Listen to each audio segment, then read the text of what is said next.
Previously in X-Men, the team has faced off against a new villain, a mystery villain. They called Mutant X. We come to learn his name is also Proteus, or he calls himself Proteus.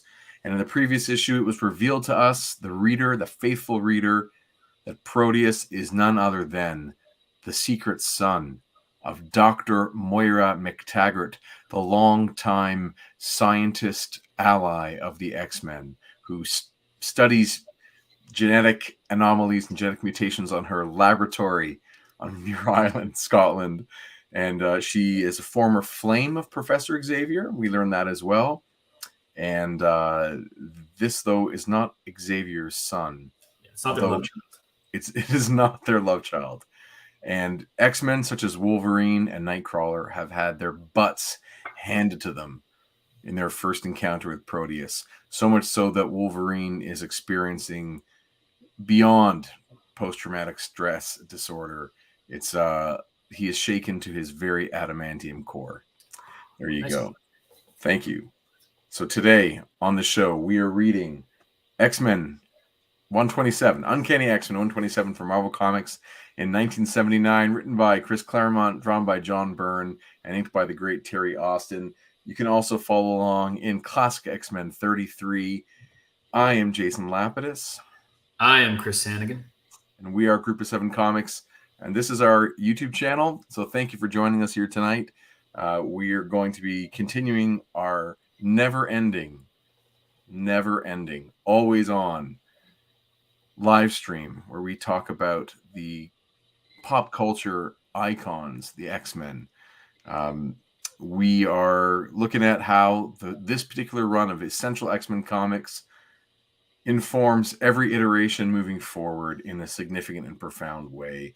This run, starting with Giant Size number 1 in 1975 and continues on through the end of the 70s and into the 80s, is the seminal run from which every iteration owes a massive ton of gratitude and owes a lot of creative juice.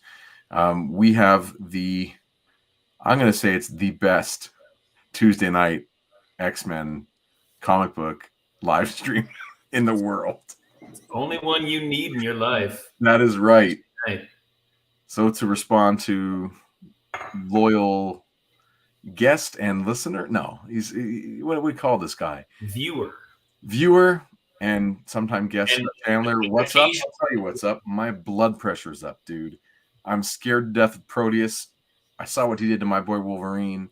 I'm terrified to find out what happens next. What's up with you? To me, my ex-friends Jason and Chris, and back to you, Jason Lowe.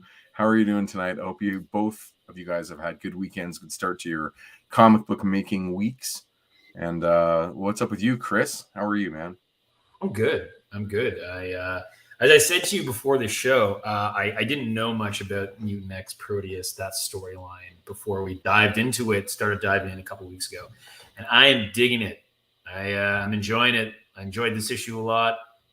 Lots to talk about, but it's a real, again, we talked about this after the seemingly kiddiness of, although in mortal danger of Arcade's Moida world, we're just upping the stakes here with Proteus. So it's a real fun ride.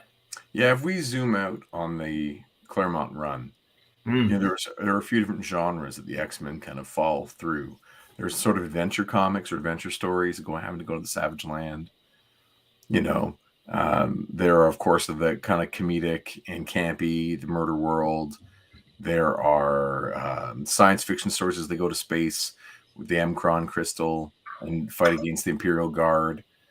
And here we're dealing with a serial killer who is a monster. And, we're delving into horror. And so it's kind of neat to take this superhero team that is, geared towards, let's just say, 9 to 13-year-olds and walk this team through these different genres of fiction. It's pretty cool to see. So this is yes, another genre. Let's not forget the hot romance. There's so much hot romance they weren't wearing a lot of clothes. We've seen romance for Jean as she was, getting over the assumed death of her longtime beau, Scott Summers, the leader of the team Cyclops. We have the romance of Wolverine meeting the underage Mariko Yoshida in Japan, and it continues into New York. We have the romance of Banshee and Moira McTaggart. Yeah. Even though his X-Men boss, Charles,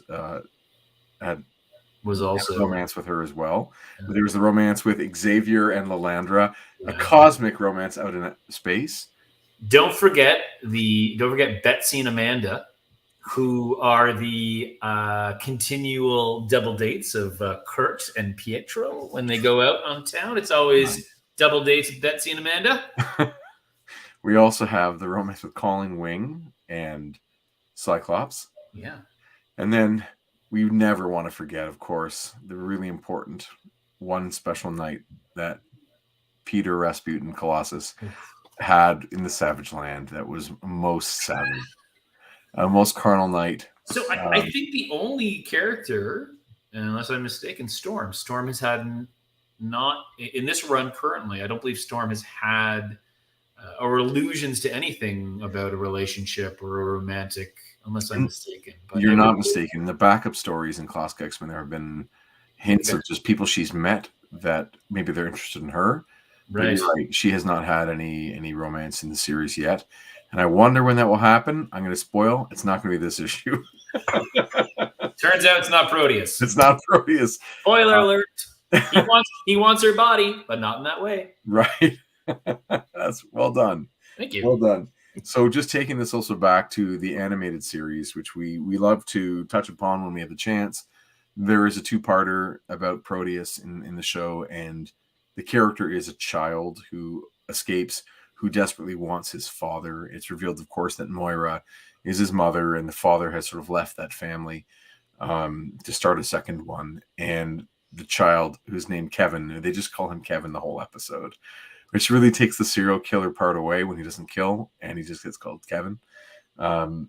He's just always looking for his dad, who is a politician on the verge of like election night. So he's trying to keep his secret shame family, his mutant family, out of the press, and while Kevin is trying to find him.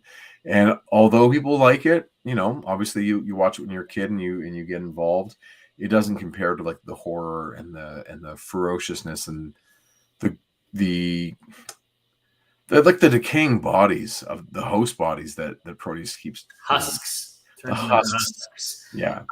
In the animated series, if he is a child and he is Kevin, is he modeled on Fred Savage's Kevin from the Wonder Years? 100%. That was the whole point of the X-Men animated series, was to do as much Wonder Years referencing as possible in animation. I thought it's going to be called X-Men: The Wonder Years series. Right, and I heard that Daniel Stern had auditioned for the role of Xavier, like the voice. It's going to be the narration every episode. Of course. What was Kevin's brother's name? Was it Logan? Was it actually? No. Paul? But that guy would be Wolverine, right? That brother.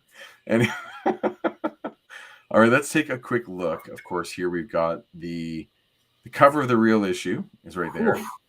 That's some hot magenta action. Loving that magenta. Wayne. His name is Wayne. Thank you, Jason. I'm here for this juicy trivia. # Wonder Years. Yeah, that's good. Some good stuff. I have I guess like everybody else, I have a serious soft spot for Wonder Years, as I think I was the parallel age to Kevin. Like he's entering. Did you have a crush on Winnie Cooper?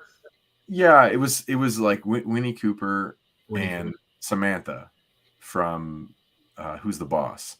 They're both like, gotcha. Everyone's like, we're all in grade 6 at the same time, so it was just normal. That was like, yeah, of course they're great. Anyway, okay, cool cover again. Like Proteus is done as this like negative space creature, that you can't really see the true entity because he's sort of made of some kind of energy, and you get all these cool Ditko-esque psychedelic shapes as he's warping reality, which is neat. And then so you see some some Ditko in this, and then the Kirby you see in this cover I think is in Byrne's repeated iteration of Kirby Crackle. He doesn't do Kirby Crackle and dots. He does it in more rectangular strokes, but he creates his energy effects through these repetitive shapes that are of various sizes, the same way Kirby would. But his have a different kind of flow and momentum, like a wave to them. Right above Cyclops' his head, you can see it there.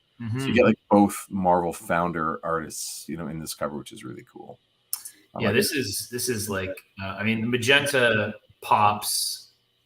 So much so that I mean, if you take a look, Group of 7 comics, issue 7, Peregrine's Part 1, magenta pops.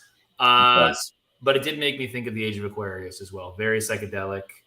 That kind of, I know it's 1979, but still, that was in my head as I was watching this.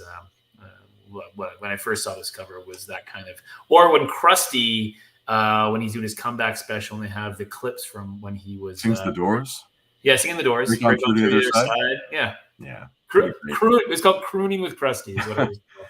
I also like the idea of putting the X-Men not in their costume colors, but in like a color that says they're in the storm, they're experiencing something, and it's almost not like a photo, like a negative photograph. I hear you. Yeah, it looks neat. Makes Storm pop, obviously, as the forward figure.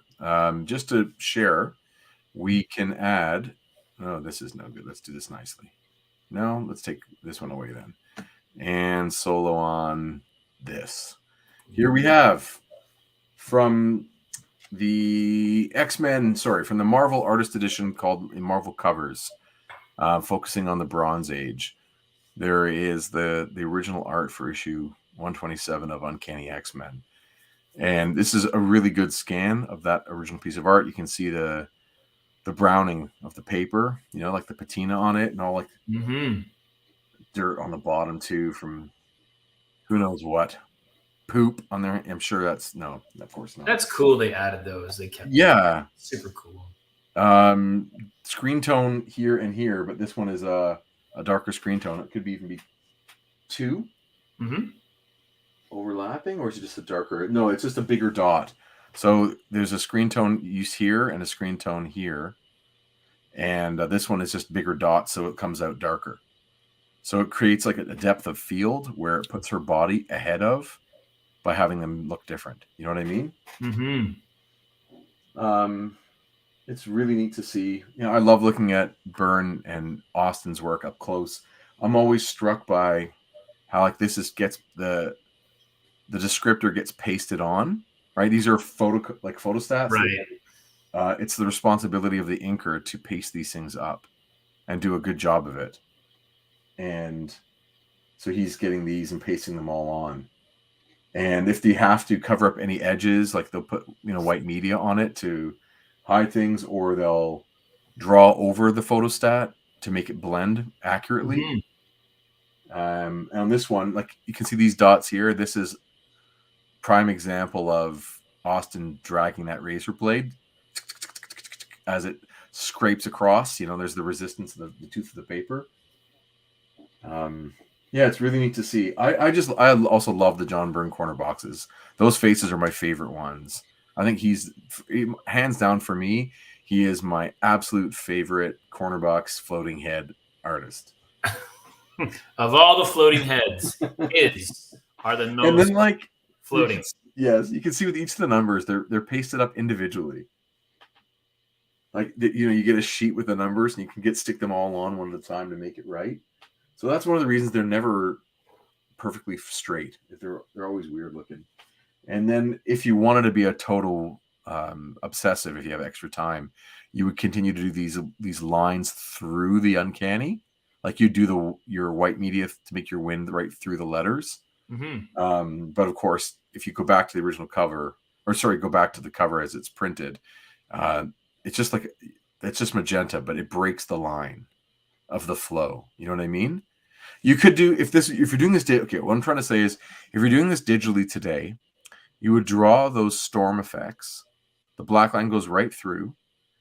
You take the word uncanny and you create like a white barrier, like a border around the word uncanny, so that it still shows up on top of the swooping effect. But here they can't do that as easily. So you just cover the stuff up. You never get, those lines don't go through. So you could have had a few more lines coming into that space, but you don't because you don't have the outline ability that you do today. There's cool notes on it, and there's at the very bottom, Terry Austin signs this. So I wonder if this is a page. Well, they both sign. Byrne signs it here. Austin signs it here. And there's a note on it. And it says, "You got a good one, Mike." Best, Terry Austin. So somebody named Mike bought this and got Austin to sign it. And he's like, "Yeah, you got a good one." That's up there with the John Byrne inscription of "Soon, one day you'll be as good as me," or what was it again? And this, you're right. And this is Claremont's signature. So he's got Byrne, Claremont, and Austin. Very cool. Very cool. Really great book. If anyone out there, meaning Scott or Jason, is ever thinking about getting one, it's this one, The Marvel Covers by IDW. It is a great book. I'm enjoying it tremendously. And there are several Byrne in here. There's a bunch of Cockrum. It's hard to believe, when you go through these, that you get to see the covers that we get to see. Because like that one and that one. Yeah, like I've shown, some before. I don't want to show which Byrne ones are coming up because it's too exciting. But I wanted to come across. Too sexy. It's too sexy. Too sexy. But Giant Size, what's his name? Who did it? Gil Kane? Giant Size #1 is in here. And just the very thought that piece of original art is somewhere nearby. Oh, this is good. This is good TV I'm making right now. Right. Ooh. Like, the very thought this is, that this original book is here. It's just, or the original art is sitting here. It is a crazy feeling to, like, there's $10 million of original art in this book. Gives you all the feels. This is the closest thing that we'll get to any of it. And it definitely scratches the itch. Like, you don't need more. Anyway, I think someone's at my house. Oh, yeah? Yeah, I hear my family speaking 2 octaves higher. Interesting. So maybe somebody cute walked by. Like there's a baby here. Sorry, man. Scott, you got the FF. The FF I flipped past. Well, that's a different stream. You know what I mean? Well, we can go through all of your old comics and what I have in this one book. But yeah, you definitely check this one out if you guys ever have the chance. It's a great one. And by that I'm saying, Jason and Scott, feel free to come over anytime and look at mine. If you're not going to get your own, you're most welcome up here and flip through that artist edition. And I only have a couple, but they're such treasures. If I had known those things existed as a kid, I would have lost my mind trying to get my hands on those. So you can learn everything. Derail all you like, buddy. It's all good. All right. I didn't even all about the derailments over here. This beauty, Classic X-Men. That is very nice. Yeah, covered by Steve Lytle, who's been doing a few issues now and will carry on for quite a while. Really cool to see Proteus in the background there. Yeah. You know what I mean? I love it. I think it looks really neat with him.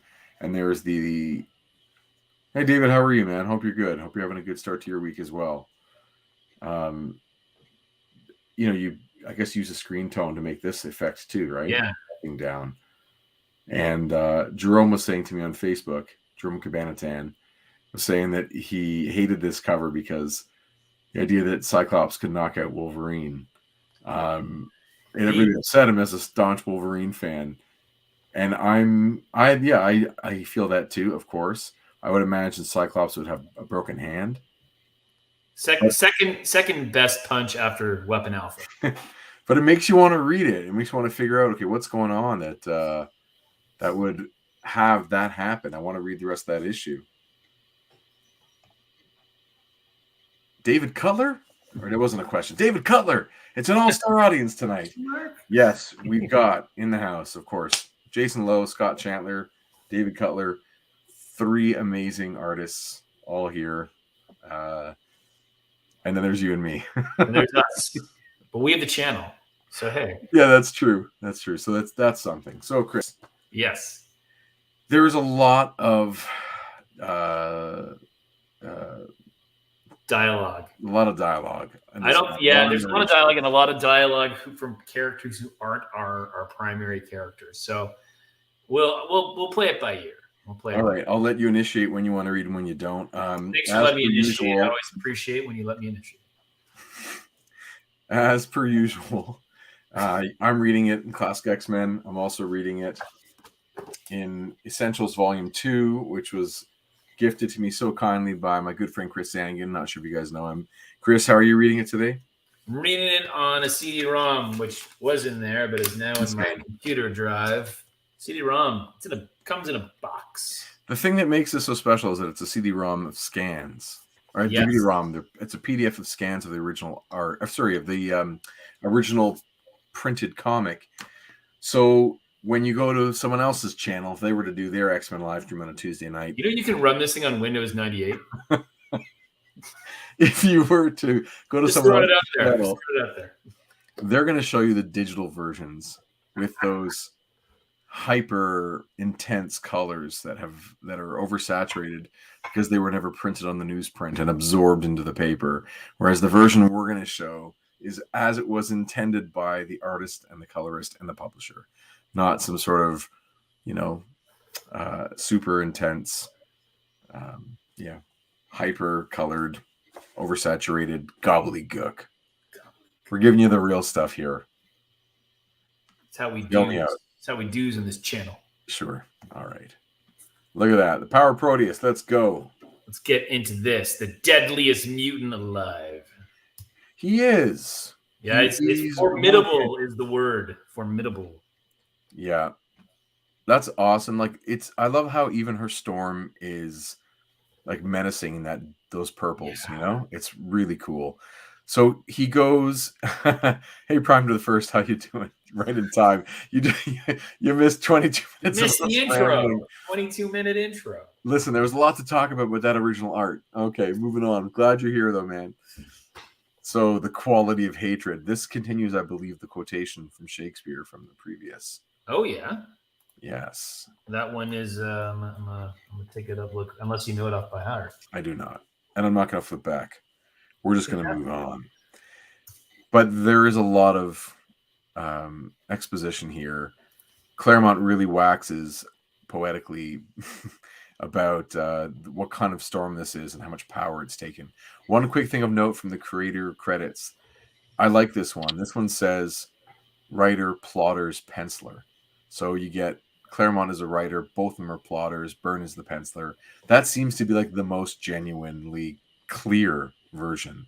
Other times they'll say like both guys are storytellers or both guys are something, but this one shows you, Byrne is the artist from the pencil side, and they're both plotting out this issue, which I think is great that they're collaborating because these are the best X-Men comics.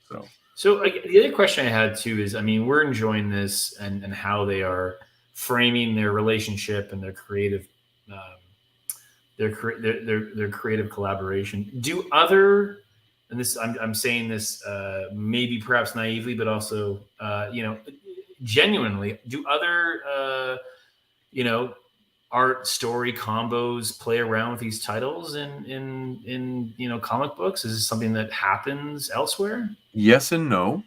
Okay. It does happen elsewhere for sure, but it's problematic in how money gets paid. Right. So when you lose a certain role, you're losing bucks. So if you have to navigate those relationships to figure out what you're entitled to or what the arrangement was going in, what the editor hired you to do. If the editor hires you to co-plot and to script or write, then you're expecting to sit down with that artist and come up with a plot together and collaborate, and you're going to get paid less than if you're doing it on your own and writing full script. Then again, you might be able to work faster by not having to do all the details as the writer, and be able to get another script done that you're working for with somebody else. Because the penciler just needs to understand the ideas, not necessarily explicitly, and can do some of the heavy lifting on his own as he's pacing it out, or she's pacing it out. So in this case, it's like Byrne is capable, so Claremont doesn't have to go full script and write a full page of description for this one page of comics, where Alan Moore would be doing 1 or 2 pages just for every single page that is printed. Right. He's almost. I'm not criticizing. Don't get me wrong. It's possible that sometimes when he writes that much, the illustration team is not using everything he's putting into it, because he's writing them a letter. He's writing them a full, like a book on how to draw his comic. Maybe you don't need to do that. Sometimes you do. Right. So other teams do work in collaboration. I'm sure that guys that get along really well and work together before, they get to do that. So maybe Jason will chime in and let us know if he gets to talk anything over with, let's say, Chip Zdarsky on All Nighter. Is there any conferencing back and forth, and without getting into like the financial side or the political side of it, I would imagine the more senior or more experienced, or the person hired first, would have to invite the junior to be part of that writing session. You know what I mean? Sure. Yeah. Sure. Yeah. That sounds reasonable. So off the top of my head, there's nothing that comes to mind just in this conversation as to Gotcha. tandem. Gotcha. But informally, it's very pervasive throughout Marvel. Marvel's famous for working with what's called the Marvel method. Where the scripter hashes out a plot ever so loosely. The penciler goes and draws it according to how they want to pace and from what points of view, and then it comes back to the writer, and they add in the script, the dialogue, narration, and then it goes along to letter and anchor in whatever order from whatever day. So Jason says exactly that. Okay. Cool. All right. I hope everyone gets to have a good dynamic with their partners. That's all. Like ours. Oh, ours is. I mean, I'm happy to say how ours is for our ongoing series. It is like you kind of tell me it way in advance that you're thinking of doing this or that, and then I make faces of excitement. You come back with a draft and you share it pretty early on. And if there's something on the rare occasion, I'm like, oh, I remember we talked about this once before, you adding that in, and maybe you do, maybe it was something you already had in there. Very rarely would I ever say like, I see a problem. But once we'd said like, hey, maybe we can break these two scenes, switch the order of these two scenes. Yeah, totally. But it's little stuff. You're doing all the scripting as far as you know. As far as I understand, yeah. Who knows what I actually end up typing in the lettering. I don't read those things after I pass them over to you. No, but with us, it's you're coming basically with a full script, and if I have questions, then you're making modifications according to whatever questions I have. But you're doing all the writing, and I'm doing all the drawing. But the plot is yours, based on like a framework of something that you kind of chat out, but it's you, which is great. Thanks, buddy. Chip has been helpful in opening the door and including me on creator rights. 50-50. So that's one of those things where we talked about this before, about the idea of sending the elevator back down. And that's not to imply that there's any kind of hierarchy or, higher and lower. It's just a figure of speech that when someone is further ahead in their career, and I don't think it's offensive to Jason to say that Chip is further into his comics writing career than Jason is in his working for Marvel drawing, or in this case Dark Horse and Comixology. Chip gets to do this thing where he says like, I get to support by including, right? I get to help another great creator like continue to grow his career, which is fantastic. So that's what I would hope Chip would do. Hey, Dragon Eye 69, leave my toys alone. Got your back, man. What's up? Not much, just doing comic stuff. Just having fun. We're stuck on the opening page here, but it's a good thing because everyone's been really nice and chatty in the chat. Jason Lowe says, I've been mostly letting Chip take the wheel, even though we came up with the ideas together initially. That's awesome. That's really cool to come up with things together, and then whatever works with the dynamic.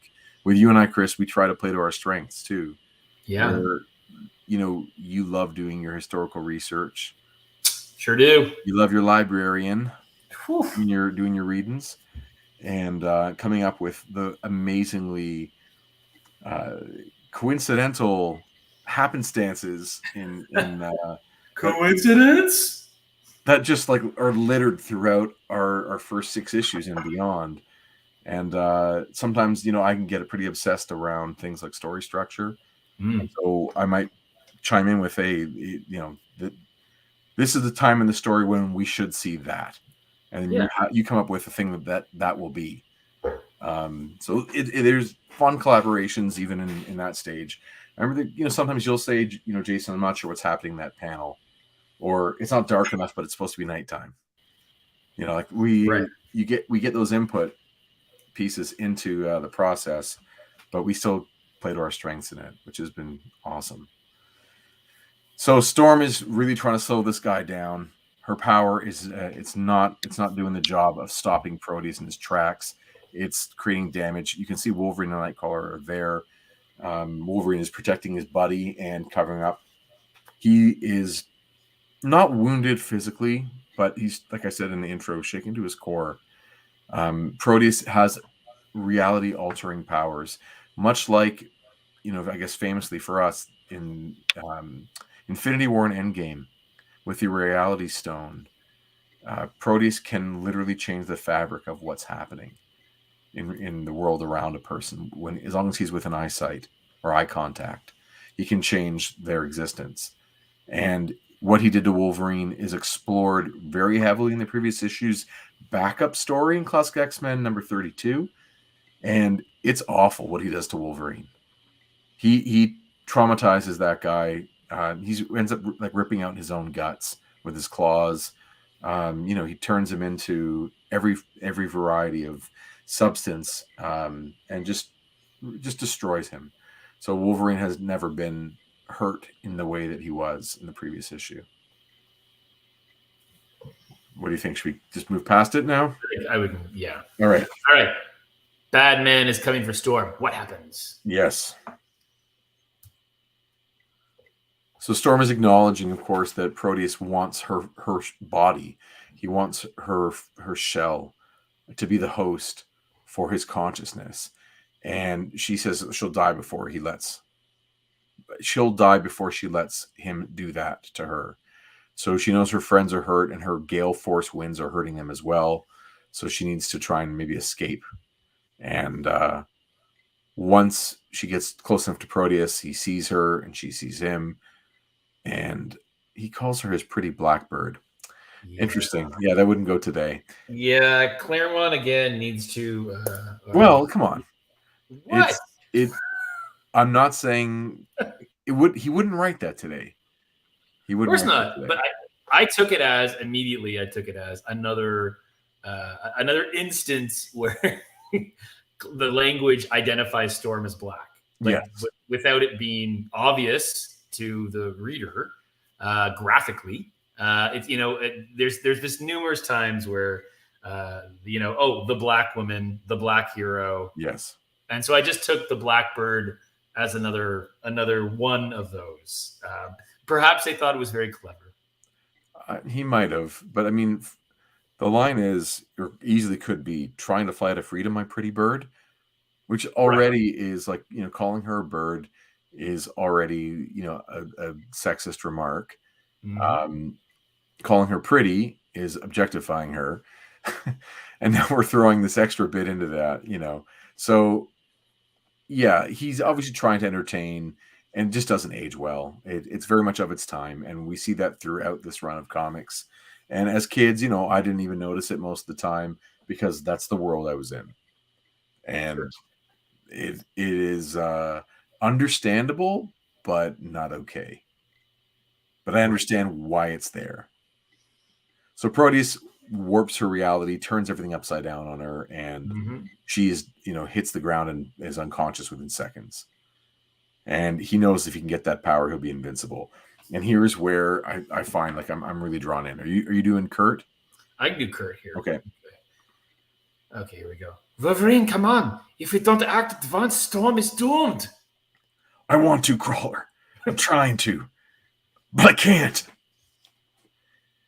And, you know, this is the first time that Nightcrawler's ever heard fear in Wolverine's voice. And that alone terrifies him. They did like that. This guy that never is afraid is finally shaken.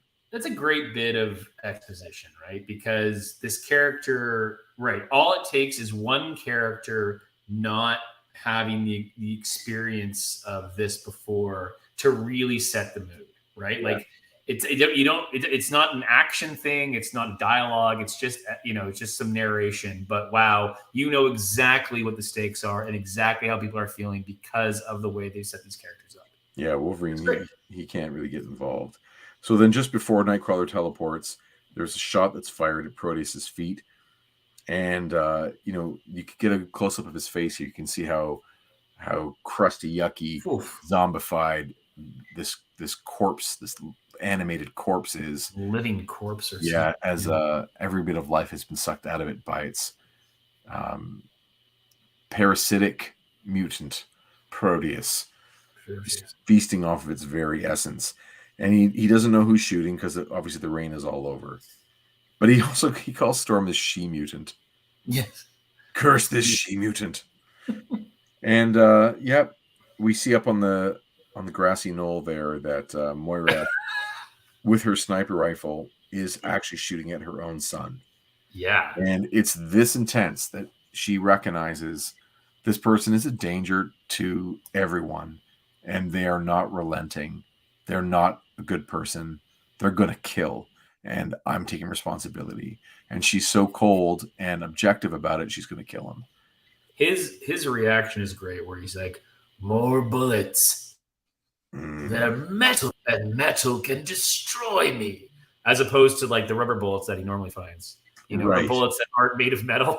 Well, that's a great example of where it's being dumbed down for us. Of course. Yeah. And also to then, you know, this is part of that technique, which it is, where you know, he has now verbally said, we've reminded readers that metal hurts him. Right. Right. That was explained in the previous issue. But if you're just coming to this issue new and you're like, what's going on? You know exactly that metal is not a good thing for you. Yeah. And this is, you know, the Chekhov's gun idea that if something comes up in the first act, it's going to come back in the third. Right. So they're not telling us that for no reason. We're going to see that rifle again, or that gun again. Exactly. So just as Moira's about to get the death blow. Yeah. Death blow. Moira, no! What do you think you're doing? Cyclops, you bloody fool! You spoiled my shot! Shot at who, Mutant X? Have you gone crazy, woman? The X-Men are out to capture him, not kill. Oh. Not playing by your rules, Scott. Not this time. And I can't afford the time to argue or explain. Thanks to your interference, it may already be too late. So she gets him in the gut, and that takes the wind out of him, and he goes down hard, hits his head on a rock. And this doesn't look good on Scott, I have to tell you. It doesn't. A gun stock to the gut there. I also am not a huge fan of like this drawing, like the pose. Okay. I don't find it very dynamic at all. It's sort of un-Marvel and kind of bland. There's so much more they could have done maybe with that moment. But even with this kind of boring point of view, and it's really hard to see in the version you've got there because it's all this like mucky gray, purple, and brown. There's so much going on in those panels. In the version I've got, which is, you know, it's shot from, or it's printed from I actually don't know how to describe what it is, but it is possibly something clearer in the photography process of capturing the original art than what you've got. So the line comes out incredibly clear. So every single leaf in the shrubbery and every raindrop is as clear as, you know, pure binary art, black and white. Yeah. It's really amazing to see what Terry Austin lays down on these pages. So it's, like I said, just crystal clear stuff. If you can't get your hands on an Essentials, you're missing out on something, because this is a great way to read old comics, as well as seeing them in color on newsprint, and I guess as well as seeing them, if you like, you know, the brighter, oversaturated stuff too, for clarity's sake. then omnibuses or whatever you like, they're there too. I wrote down, God damn it, Cyclops, let her kill her son. Cyclops. It's David Cutler says it's very hard to reconcile this Moira with who we know her to be. Sorry, with who we now know her to be. So, David, what's the you current? are currently, working with the 21st century versions of these characters. Chris and I were stuck in 1979. Oh, baby, we're stuck there. Who is Moira today? I mean, you schooled us on who Proteus is. Goes up to be like one of these sort of three characters that controls a lot of the mutant. I don't know how you described it, but made me think Proteus is going to come to be a very important character down the road. So different Moira timeline. Oh, interesting. I also love that she has a superhero costume, by the way. Of course, she has her action lab suit. Yes, her action lab suit. Very challengers of the unknown. Very challengers of the unknown. So the bullets have stopped firing. Proteus gets to that Jeep, he takes off, and Moira checks on Scott, makes sure he's still alive. And it is crazy to read all these comics with you and I are both big hockey fans and sports fans in general, and we think about athletes and concussions as a serious and devastating injury. Chris, have you had a concussion?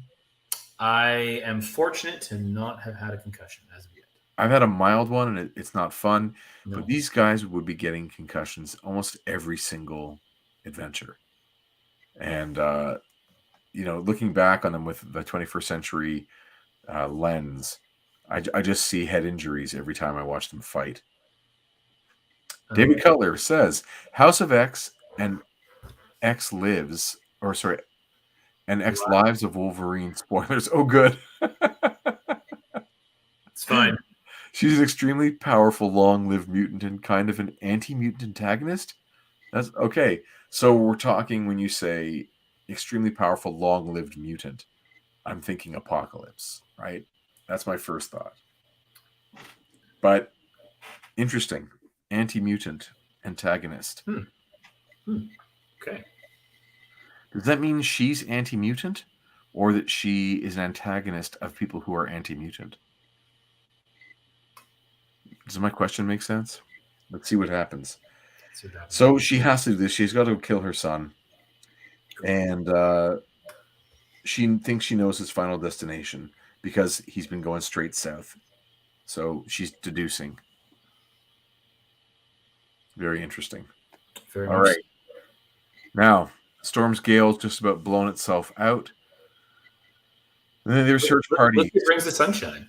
Yes, so their search parties are starting to, meet each other, and we see a cool flying pose from Phoenix, and something funny happens in that big middle tier to me. So they meet up, and do you want to? Oh, let's just see what. Well, there's a lot going on here. Do you want to do? Yeah, okay. David says every time she dies, she's reborn in her original baby body, with all her memories intact. So she gets to live her life differently, knowing everything that will happen. That is cool. Whoa, baby body.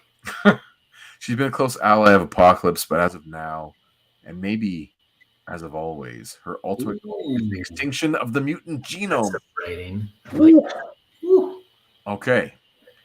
So what I like is they have a psychopath on the loose. Oh, yeah. They're basically having a little campfire. It gets better than that. And not only are they having a chill campfire, they're recovering. You can see Wolverine is a little mess at the top. We don't usually see this body language from him. But can you just do me a favor and read Banshee's line? Okay, I'll set it up. I'll just say, okay. Feeling better, Scott? Not much, I'm afraid. Our first skirmish with Proteus, and he clobbered us. Worse, I got taken like an amateur by Moira. More hot cocoa, Cyclops. No thanks, Banshee. You can't forget the look on Moira's face. So hold on. They're stopping having hot cocoa.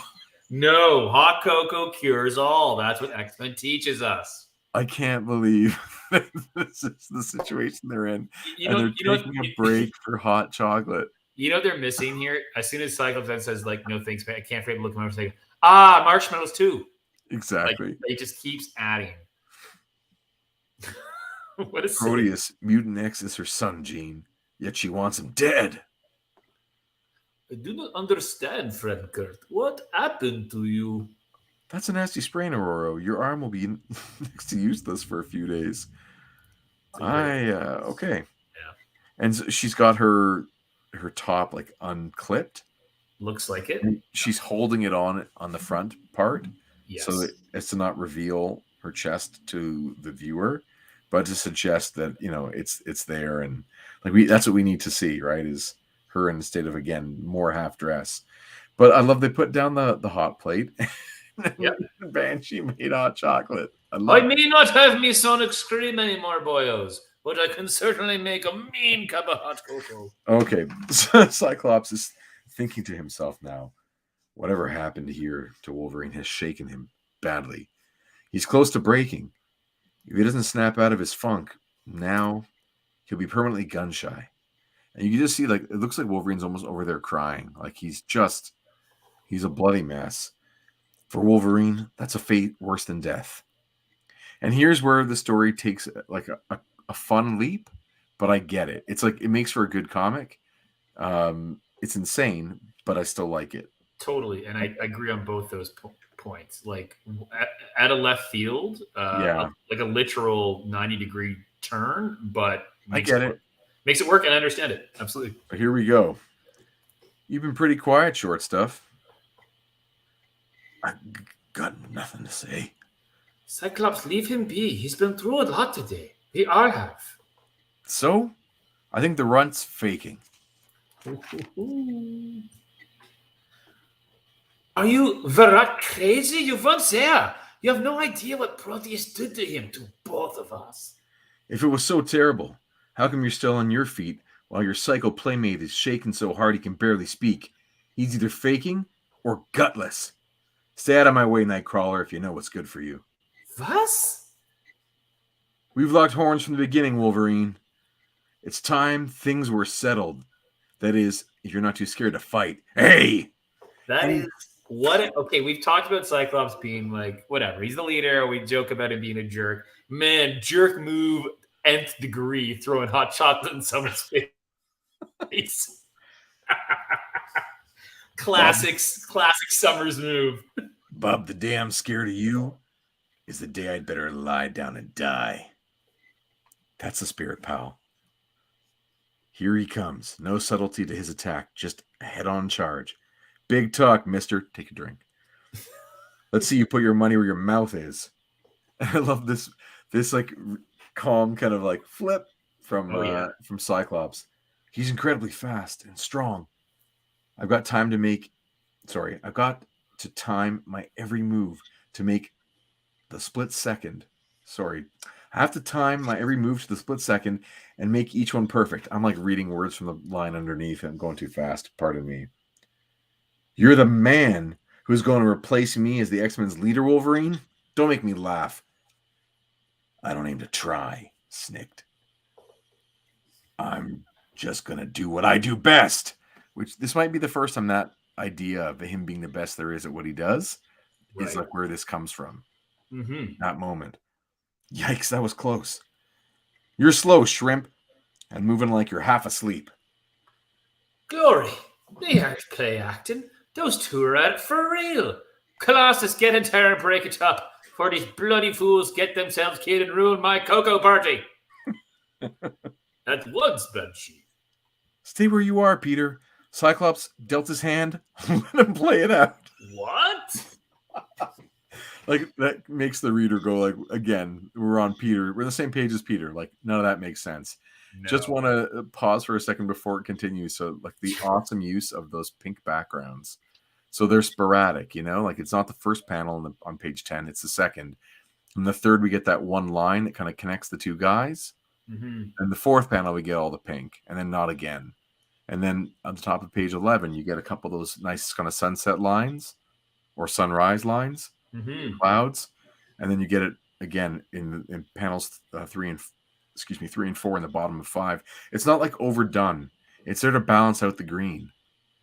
And Cyclops is blue and the yellow of those two characters, and then the dashes of red. Like, there's just such a nice balance of colors on these two pages. Yeah. It reminds me like how good those coloring teams were at not necessarily expressing amazing emotion with color, but laying down some aesthetically pleasing art. And these pages look great.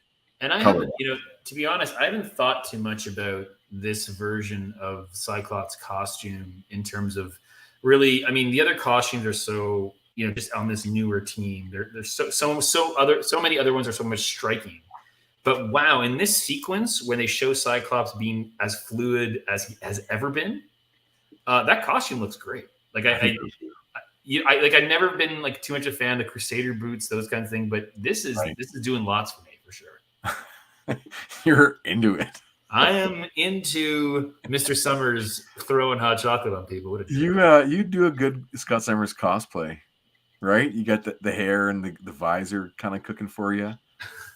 It's when you get to the chest part's the problem. Well, that's where you just too much hot cocoa. You do the bomber jacket version, right? But, yeah, that's if I could grow my hair out like Wolverine, we would do a good show as Wolverine and Cyclops. There you go, buddy. So Cyclops just notes that he's like, "Good girl, Jean." So he's told Jean telepathically his plan before. So this is our first indication that maybe there's something else going on here, and he's hoping Jean's on guard, like standing by in case things don't go well. So Cyclops is going to continue with this charade, so to speak. Hold that pose, Colossus. And he banks a beam of his optic blast off Colossus's mighty chest to hit Wolverine right in the back, bring him forwards, which is awesome. And he's able to still chat while he's doing all this, right? Pathetic, Wolverine. The way you're fighting, a Cub Scout would beat you to a pulp. I can't slow the pace, not even for an instant. And he rolls back and reverse somersault, flipping Wolverine over. I've got to keep hitting him hard and fast, never the same way twice. My only chance is to keep him continually off balance. Too confused and angry to think about what he's doing. What's the matter, Shorty? Lost your taste for a man-to-man roughhouse? Man-to-man? How's your taste for some man-to-man roughhouse? How do you feel about locker rooms, Jimmy? Gymnastics? Maybe you'll feel more in the mood if I even the odds a little by bringing in some other X-Men to help you out. Here, Nightcrawler, catch! Now things get real hairy, but I can't quit until I've tested every X-Man who faced Proteus and tested myself as well. Cyclops, no, what are you doing?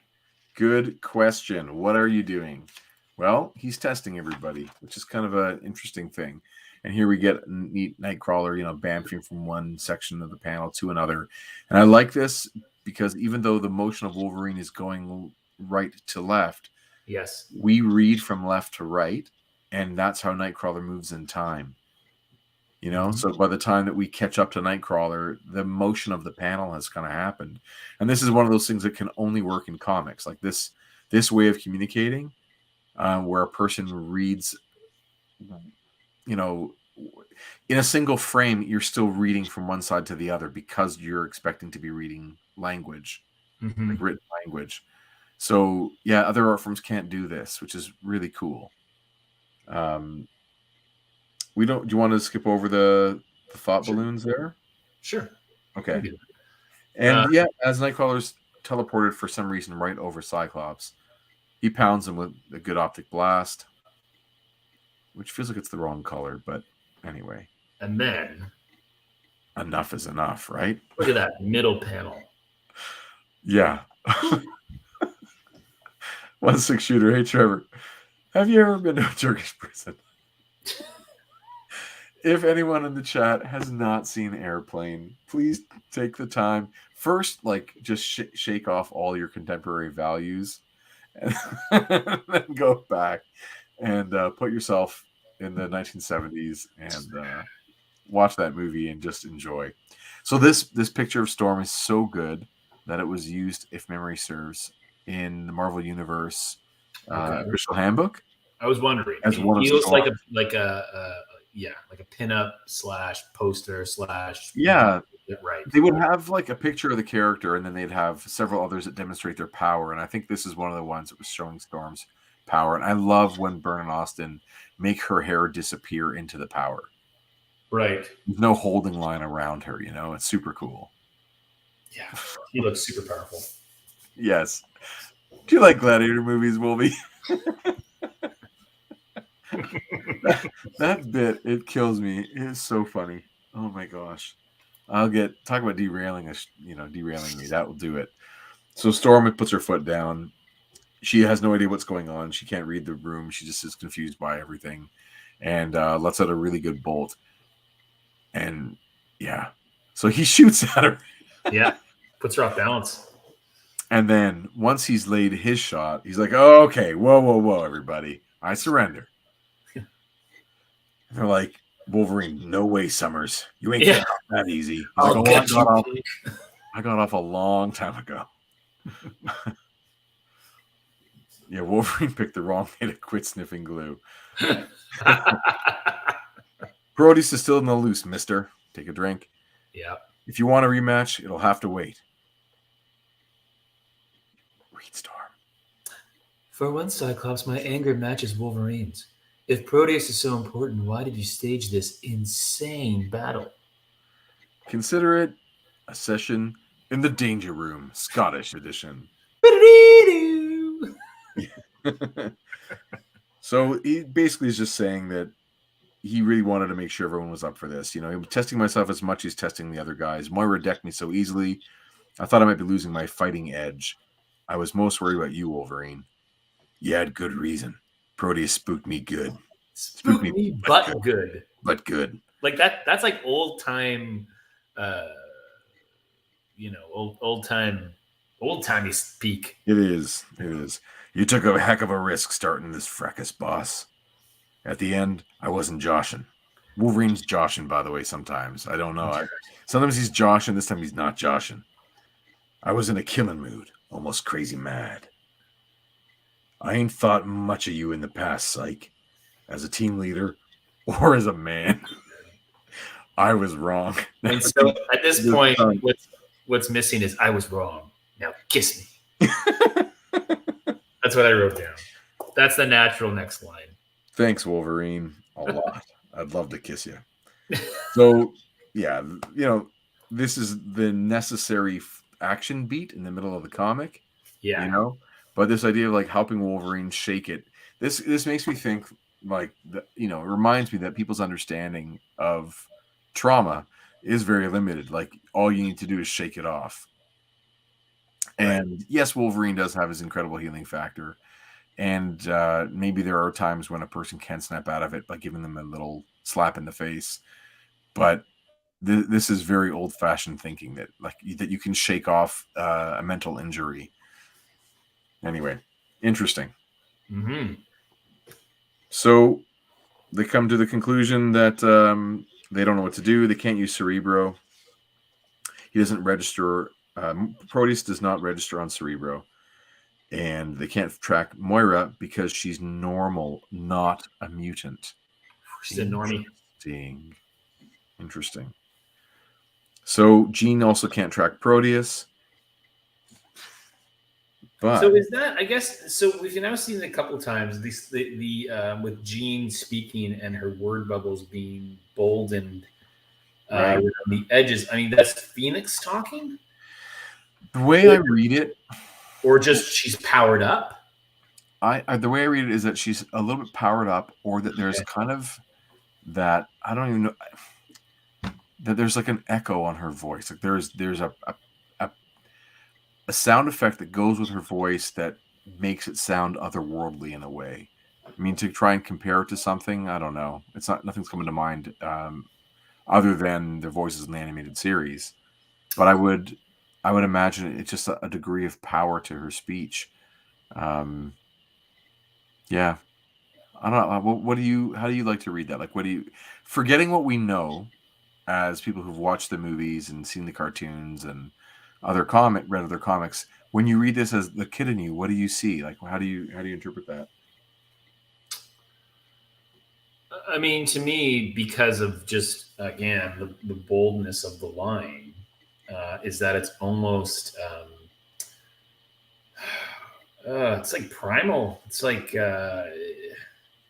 it's powerful. It's not a whisper. It's not a shout. It's just it's got impact, which makes me think it comes from a place that isn't your normal state of being. Yeah, that's cool.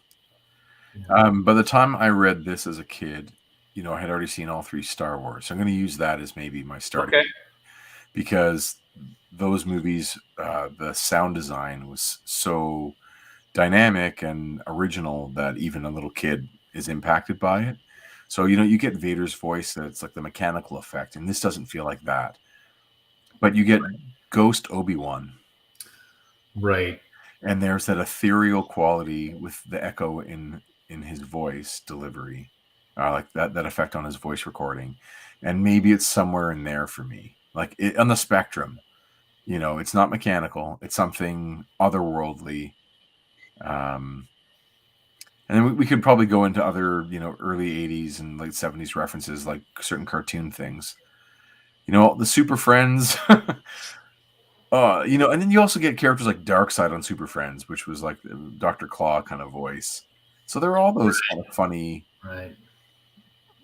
voices. But this is something in that Obi-Wan Ghost for me, kind of around there. Okay. But then that suggests too, like not human or not alive or something, right? Extraordinary. David Cutler's adding about Moira. Part of her mutant power is that she can't be detected by other mutants, Cerebro, anything. Well, that's they cover their bases for sure. Totally. Well, otherwise, how could this character be hiding under everyone's nose for 50 years, so, or 40 years, whatever it is? But that's fun. It's always nice when someone takes a new spin on an old character and makes you think what you know is no longer what you know. Flip it on its head. Exactly. Well, they've got to figure out a way to track. And I have a strategy. I don't know if this works for you, but you got to just basically track people's reactions, Like if people have weird reactions to something happening on the street, then that's where you go. Well, maybe that's, they just haven't thought of that yet. I guess I'm just way better at this than the X-Men are. All right. Really good Cyclops face, by the way, on this one. I think it's awesome. So burn. So looks meme worthy. I feel like you could take out and put any dialogue in there and have that face and it would work. We can try to track Proteus' scent, he says, like Wolverine can do that, but right now we're just going to have to follow the bodies of his victims. Oh my goodness. And we meet Jenny Banks. Poor Jenny Banks. Hey, guys in the chat, correct me, please. Where are we in terms of what's the story called in Teen Titans with Tara? There's a name for Judas Contract? The Judas Contract. What year is that? And is this supposed to be like a joke at Tara? Like her design? Like just that face and that curly hair just kind of reminds me a little bit of, and the round 1984. Okay, so that's nothing. No, wait. But New Teen Titans comes out in 1980, but that one's that's 84. Okay, so I'm grasping at the straw just for fun.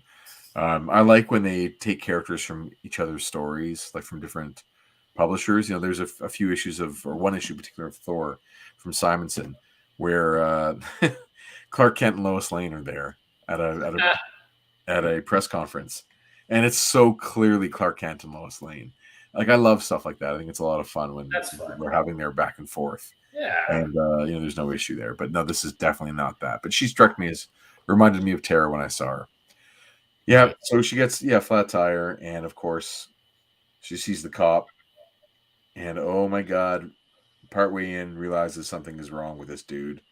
And I love that last panel where it's all in in shadow and the eyes are illuminated, and that body just falls. And she has to get rid of the body. Ugh. Yeah. That's dark. Wouldn't it be great though because she doesn't quite know how to fix the flat tire, and then Proteus though still can't fix a flat tire? Like, I know that later on, I think they say when he absorbs the body, he absorbs all the memories, and so perhaps the police officer knew how to change a flat tire. Perhaps. But I just find that hilarious. Like, why did I take this body? I can't get anywhere. I don't know how to change a tire. She also could have taken the cop car. Right. Also, a little bit of that last panel there. Also, it's always nice to see the 9 panels. By the way, I know it's these little vignettes, and I do like to see it's very clean. Yeah. And at the end there, we've got Edinburgh Zoo, and so I mean, no, dude, that's not what I read. I read it as Edinburgh is 200 kilometers away. Oh, that makes way more sense. Because I wrote down they don't go to the zoo. All right. Yeah. That's the advantage of this essentials. Good job, because from the scan, I'm like, why? Because I was expecting like, oh, what's in the zoo? Man, Proteus is going after something in the zoo. Yeah, he's gonna possess a lion and then kill everybody. I also like how he refers to the one I hate, but it's in quotations. So I said it really fast, like one I ate. Yes. One I hate. Are you trying to say one I hate? One I ate. Anyway. So they get to Edinburgh. The story takes us there, and it looks to me like that's a zoo, man. Moira can't park a car. She's in a rush to kill her son. Give her a break.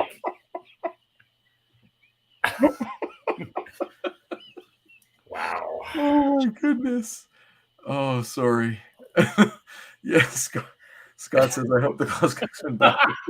Just like they go to the wrong spot. Like they read it wrong. He's like, I think it means like it's like Cyclops is like, we gotta go to the zoo, and Nightcrawler's like, no, I think it says 200 kilometers. And he's like, damn it, I'm in charge, Kurt. We're going to the zoo. Yeah, he's been locked in a room for a decade, and I totally get wanting to take a quick stop at the zoo. Totally. You're right, Jason. It is dramatic parking. It's when you park when there's an emergency. You don't actually try and do a good job parallel parking. But yeah, that's dramatic parking for sure. So good I guess point. We're writing the back. We're doing the backup issue for this one about what happens at the zoo, right? That's what. Yes. The logical next thing that we have to do. Trevor says the Edinburgh all sheep zoo. Yeah. All kinds of sheep. We got them all. She also, by the way, her front tires are pointed the wrong way. You're supposed to angle them. She's going up a hill. You angle them toward the back of the tire, toward the curb. Anyway, but this is not great parking.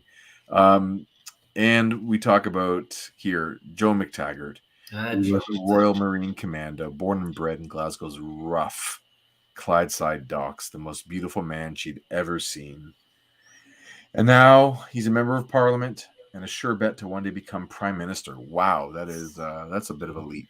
Real piece of work. But this idea that, we learned more of Xavier's origin in the issue where there was the telepathy where he fights Farouk and or Shadow Demon. Yeah, or Shadow. Am I wrong? Is that Shadow Demon? Shadow. Oh no, it's Shadow. Oh, it's not Shadow Demon. It's either way. It'll come up in the chat in 2 seconds. I guess that's why we're all here together, is because we can all support each other. So when he goes off to war, Shadow King, thank you, Dragon Eye 69. Leave my toys alone. What you win the prize. Wow, I didn't. Yeah, okay. She meets Joe, breaks off the relationship with Charles, and Charles doesn't even stay long enough to. Joe doesn't stay long enough even to learn about the baby. Yeah. Piece of work, this guy. Yep. Tell you what. I'm your wife, Joe, not your love. Yeah. So they need to talk. All good. He wants a glass of whiskey. So this is similar to the cartoon in that, he's a politician. Right. And he is the focus. Woo! You win. He's the focus of Proteus's I guess killing spree. Right. So they talk about the divorce. He still doesn't want to do it. He says it's too useful politically to get married. Right off the bat, eh? So Nobel Prize winner. Wow. You're mine, Moira. Mine. And then she tells him flat out, all those years ago, you didn't just put me in a hospital for a week. You left me Oh, pregnant. You have a son, Joseph McTaggart. you've I got believe he's coming to Edinburgh to kill you. yeah. Wow. And she pulls. Hey, is that Misty's gun? It's Misty's gun. Amazing. So he basically tries to kick her out. You know, she's trying to help him, sort of. And here comes, what was her name again? Jenny? Jenny. And through the window, she hears that this is the one. She can see. She hears Joe McTaggart. He announces his identity, and a sense of strength and vitality that rivals what I felt from the X-Men. What? Right. I didn't quite get that. What is? Is it because he's a tough scrapper from Glasgow Ducks? Maybe it's that. He's like his charisma, his Kavorka, as it were. Oh, You don't know the reference, do you? no. Okay, extra points for anyone in the chat who knows what the Kavorka is. And if Kevin from Toying Around is here, I think he'd know. I feel it's a Seinfeld thing. We'll see. We'll see if anyone in the chat knows what it is. The Kavorka. And if anything you can do to describe it, or yeah, all good. So the X-Men are, by the way, this place that they're on. The geography is wrong in this, but it's okay. They're headed to Edinburgh, and Jean gets. I found Proteus. He's killed again. Right. So they know they got to go. And we get a weird picture in the background. Yeah. What? So it's Polaris? This is Polaris taking her top off. Taking her shirt off. Wow. To get in her costume, I guess? Yes. Okay. All right. Yeah. She's got her strange... is it a Neil Adams design or a Steranko design? I don't actually know that era of X-Men. I have to go back one day and read. But someone's got my DVD-ROM. Right. Yeah, good point. Yeah. I got to go read those issues around issue 50 to learn more about Polaris in her early days. So I'm not sure who designed that costume. I'm gonna say it's Steranko, but I don't actually know. All right. And then Jean does this awesome move where she picks everybody up. I love it. Yeah. Look how cool Banshee looks, not even in a costume. He's relaxed, isn't he? I'm just gonna fly along here. So there you go. Jason Lowe says Steranko did draw the first appearance of Polaris. Okay. And I felt bad, Jason. I couldn't find an action figure of Polaris that you wanted at that toy show. I was looking for you, man, but I couldn't find it. If you had said you wanted the X Factor version from the 2-pack with Havoc, I would have given you mine because there's no room for her on my display shelf anymore. I want just the original Steranko version. But yep, so Steranko, that amazing cover of that Steranko did with her on it is like that one is just a gem, a piece of art. All right, so she's taking her top off. Let's go. They got to get out there. So Jean picks everyone up and they fly, and they talk about how she's leveled up, and Cyclops has not seen this from her yet. So he's like, "This is incredible. How Marvel Girl is now leveled up to become Phoenix, and there's no strain in her to pick everybody up." Wolverine does not look comfortable. Nightcrawler looks happy, though. He does. Yeah. And then, whoa, what's going on down there? Oof. Moira, how kind of you to wait. It makes finding you so much easier. Now, here's the crazy thing. In the version I have, there's no figure. Oh. Because it wasn't drawn. It's only in color. So cool. This would have probably been drawn in colored pencil, like red pencil, to tell the colorist to create a color hold there with no inked holding line. Cool. So it's still done by Byrne's hand, but it's note for the colorist. Huh. Neat, eh? So they have to cut out That's the cool. magenta. They have to cut those shapes out according to Burns' design there. Difficult to do. Neat technique. Very In the much so. digital world, it's no trouble at all. Right, but 1979. Yes. Do you want to know? Should we start reading? Proteus has possessed Joe, but something's different this time. His voice, his manner, they're Joe's. This body, Moira, mother, it is magnificent. I don't understand what's happened, but it doesn't matter. I've got to. Shoot me, Moira. That I cannot allow. Oh no! He transformed my gun into a snake. Confused, Moira. Allow me to enlighten you. When I possess people, I absorb their memories, their emotions, as well as their bodies. I know all my father knew, feel all he felt. Never have I experienced such passion, such raw strength. This form will last me a long time. He and I are much alike, you know. What we want, we take. And what we take, we never give up. And now, Moira, what we want is you. It's a Scott off. That's good, man. You're good. It's good. This is crazy too. This next drawing, like the X-Men are all like on one plane. Yeah. Going so straight, and it's fun. But then underneath them, to create depth of field, so that our eye picks up the characters first and sees that ground is underneath. There's no black in it. It's actually just all dots. So it's kind of done like printed on screen tone. Yeah. Kind of. I think it's called, what's the word for that? I want to say it's photostat. Okay. And then paste it on. So that he would draw it and then make a photostat of the drawing and then paste the drawing, a photostat on it. So that we don't, we're easily able to pick the characters out. So because the background is not black. But it looks very cool. It does look very cool. Yes, you did stumble into Macbeth.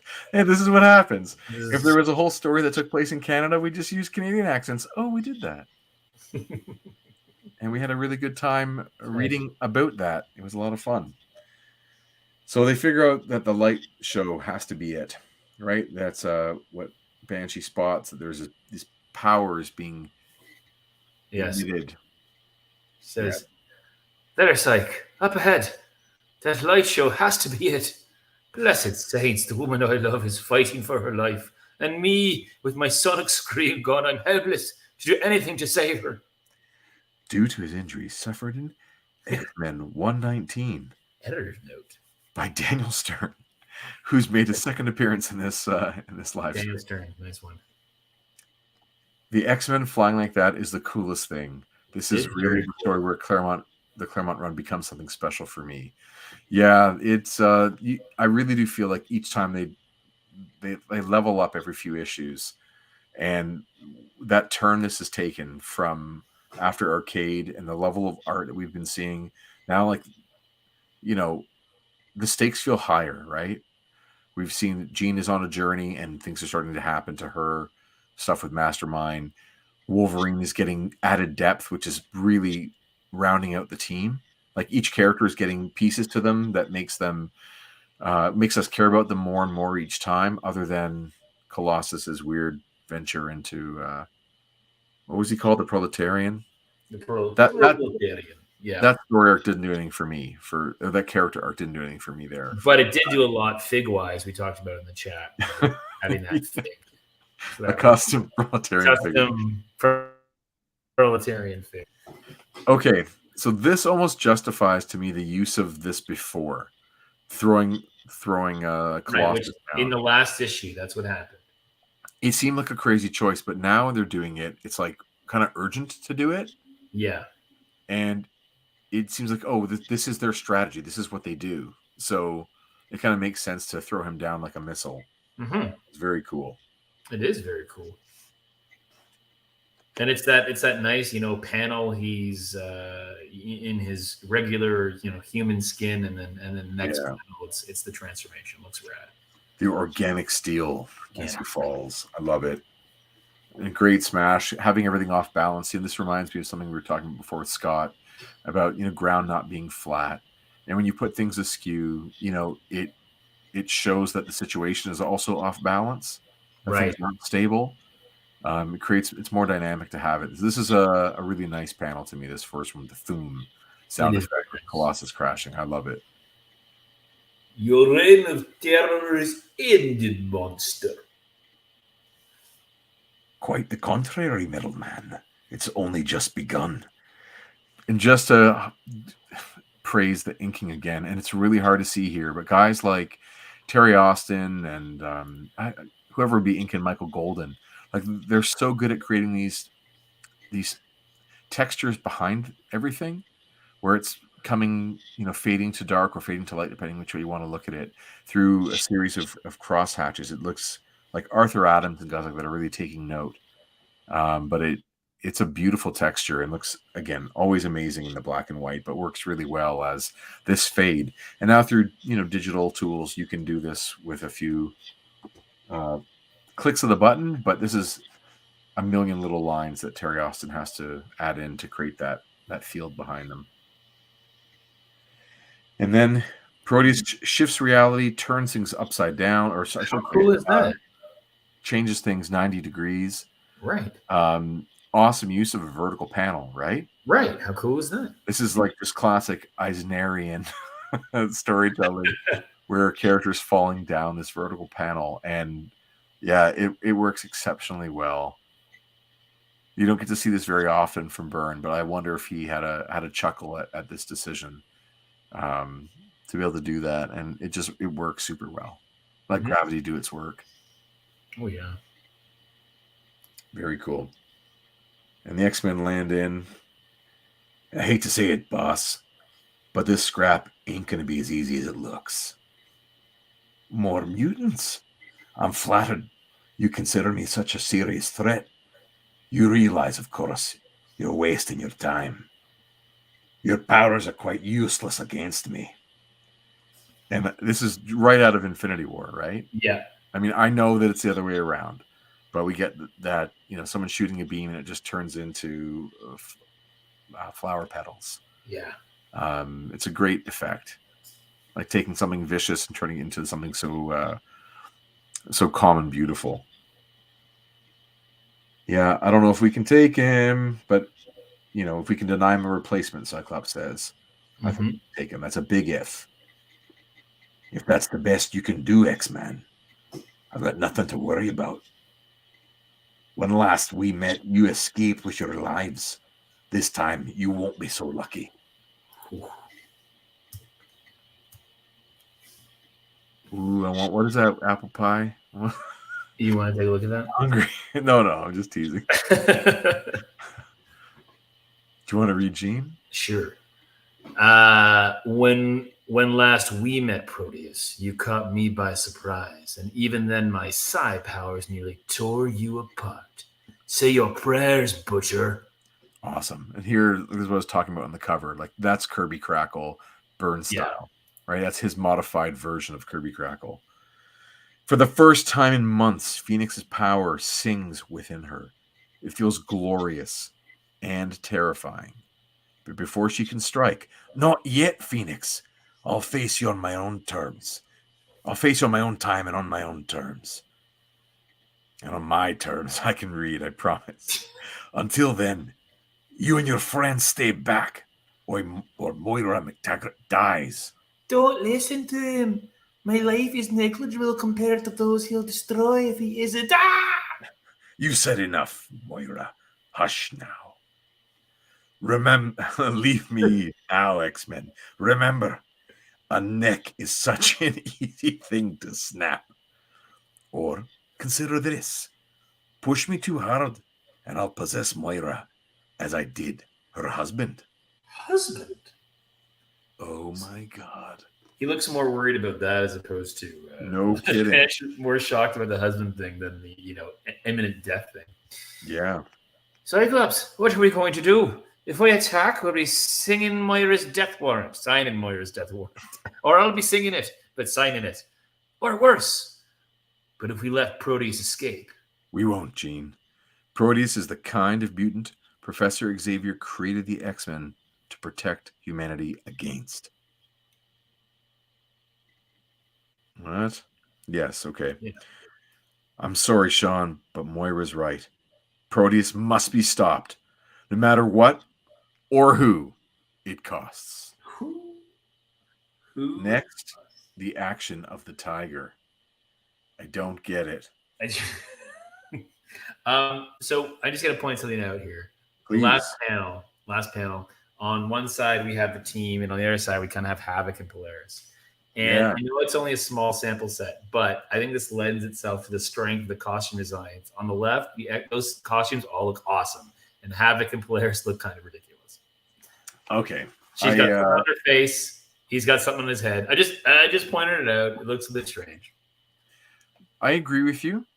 So it's the Shakespeare quote, right? It's like this playing of this longer quote from Shakespeare.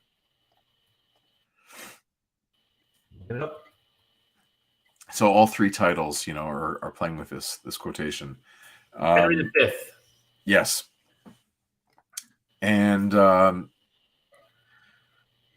I was going to say about the costume design, sometimes the artist who draws the characters first or best is like the only one that can kind of do it right. And it might be a case where guys like Steranko, who, as Jason reminded us, created Polaris's look, and I'm pretty sure it was Neil Adams who did Havoc's. Maybe those guys can make them sing as costumes, but it wasn't. But not Byrne. Like maybe Byrne isn't feeling those costumes, so he doesn't draw them well because he's not inspired when he sees them. Maybe it's that. Sometimes another artist comes along and obviously can improve upon what someone did, but if you don't love Steranko's design or Adam's design, maybe you're not going to draw it well. David Cutler says he had to learn that speech for an unrelated play I was in once. Was the play Henry V? He says it was an unrelated play. Okay. That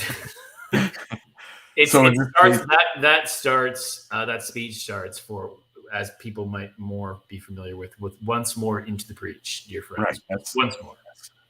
Yeah. That's what David said as well. Just to note, of course, Byrne did not create any of these costumes either. Cockrum did, Colossus, Phoenix, Nightcrawler, and Storm.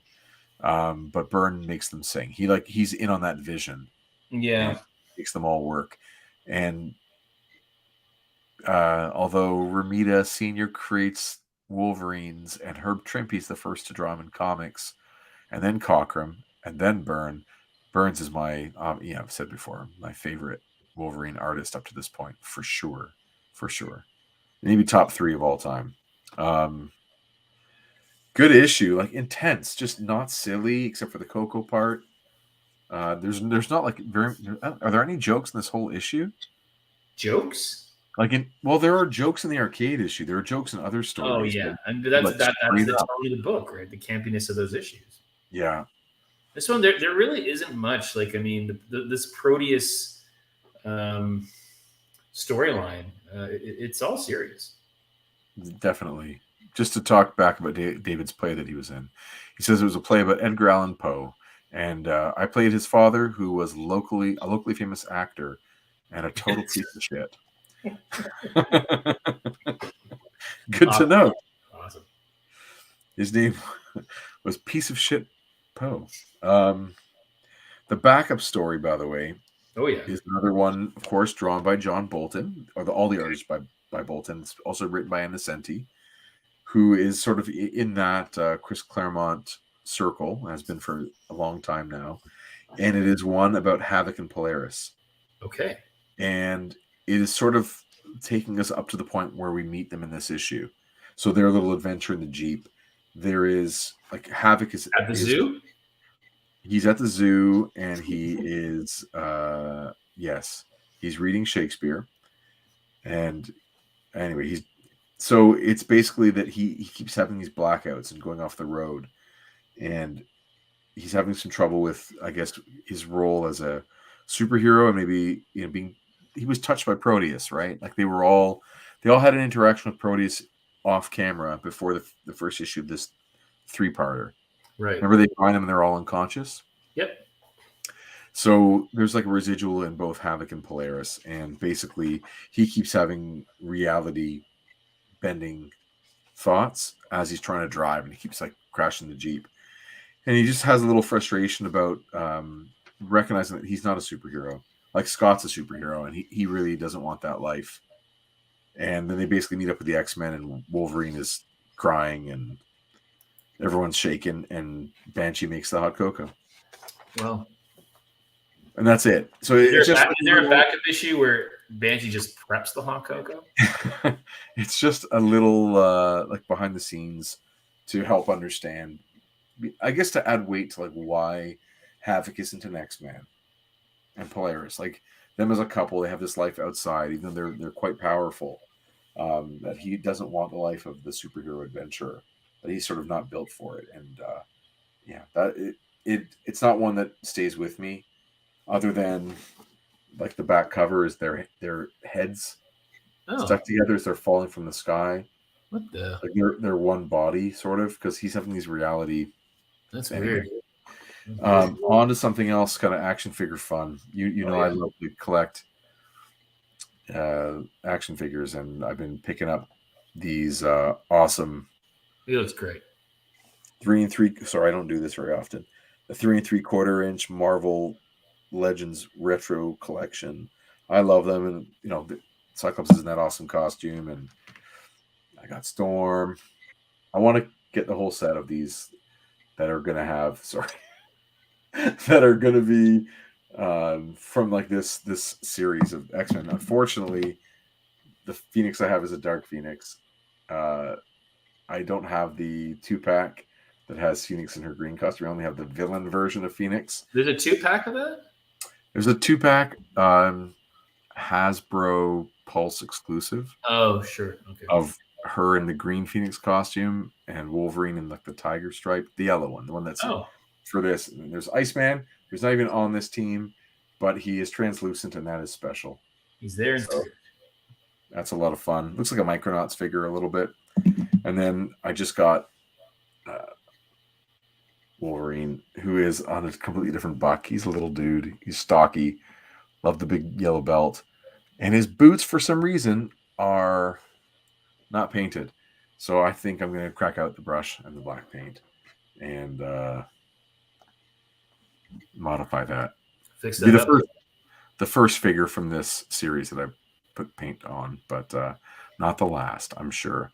But I can't wait to get Colossus, which is not, there's no Colossus yet, and Nightcrawler. And Banshee with the hot plate to finish the set. Comes with real hot cocoa. Yeah. And you can see, I have my X-Men right there. Oh, Nightcrawler fell over during this live stream. He banned. So I love my team there. I'm still missing Banshee, but I love my X-Men action figures. I could play with them all day. And one of the highlights, like the card art, is just the card art is fantastic. Yeah, it's a lot of fun. But I got to get the 2-pack of these in their other costumes. I need that Wolverine. Otherwise, I will go insane. Knowing there's a Wolverine out there in the colors that I want that I don't have. One last thing of note. Sure. For our live stream here, for you and I, and this mission we're on. Over this shoulder, those are my essentials right there.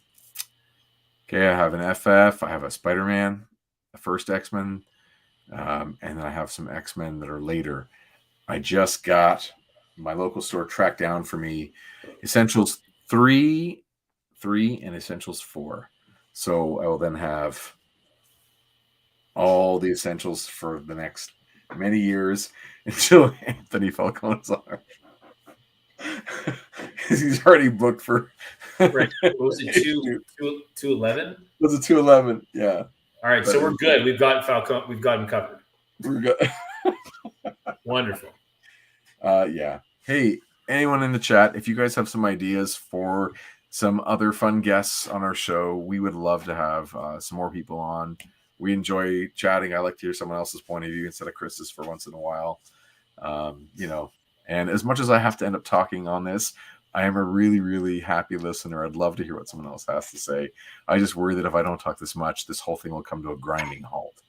So if you know somebody who would like to be on, or you think would be a good fit, please send them our way, or send us a message, letting me know their name, and I'll reach out happily.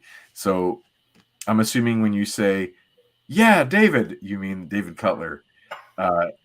Yes, obviously we're having David Cutler on in a couple weeks, so that will be very exciting. That'll be cool. Looking forward to that. And it's funny to think about like meeting someone in this environment first, right? So everyone we've had on, we've met in person, except you met Eli here before you met Eli in person. Is that true? Yes, Eli Have was you ever met? Internet friend before an True. in-person friend. And have you ever met from issue 129? Oh, that's coming up really soon. That's in like 2 weeks. Ooh, that is in 2 weeks. Whoa. Okay. Awesome. Looking forward to it. And have you ever met Kevin? Toying around Kevin? In person? No. Yeah. Well, there you go. So I guess you have met people here for the first time, whereas I have not. I see. David will be the first. There you go. Of many. That'd be cool. I'm open-minded. Super Anything else cool. you want to talk about before we call it a night? Good issue. Yeah, that was a ton of fun. No, I think no, nothing else to chat about. All right, then we can say thanks to everyone in the chat today. We really loved having you guys here. It of course it adds to what we're trying to do. I claim that this is the best X-Men live stream on a Tuesday night in the world, and it feels that way when you guys are here. So we greatly appreciate it, and we'd love to keep it up. I will say we are super close to our first goal of 100 subscribers to this channel. We're up to 88. So, hey, friends out there, thanks for spreading the word. And if you can spread even further, thank you so much. We have 2 new subscribers, Beast Champ 12. Thank you, Beast Champ 12, and Graham Miller. I don't know if you know Graham Miller. Graham Miller, I know from Instagram, and Beast Champ 12. Beast Champ 12 is someone close. Okay, you know them. But they're not a public person. No. But anyway, there you go. So we are inching forward to that 100 subscriber goal. I can't wait. Yeah. So 100 is a big one for us because then we can have our customized YouTube URL. Sweet. 500 is good because then we can do community posts, like a YouTube community posts. What is and that? 1,000, of course, is good for we can monetize. Okay. So those are your 3 big tiers we want to hit. There you go. Get that monetization going. Get yourself that 2-pack of Phoenix and Wolverine. All right. Oh, we never even talked about our comics, but you can, of course, find our comics at comics. Group of 7 comics.ca, and that's the number 7. Our latest edition, our latest issue out is Peregrine's Londinium, which debuted at TCAF a couple weeks back. It was featured on Instagram over the month of January. 3 panels a day, under an hour for all 3 panels. Fun comic where the Peregrines have a romp in the underground of London in the ancient Roman ruins. There's a mystery of brewing. Just solid storytelling. You love it. Oh yeah, it's tons of fun. And our other comics are there too. On the socials, of course, at Chris Sanagan, at Jason Lapidus, at Group of 7 Comics, the number 7. That's about it, buddy. Okay, man. All right, everyone. Thank you again, and we will see you next week when we come back with issue 128, the day reality went wild and the action of the tiger. What will happen? Who will win, Proteus or the X-Men? Or Shakespeare, or all of us. I think that's the truth. All right. Take it easy.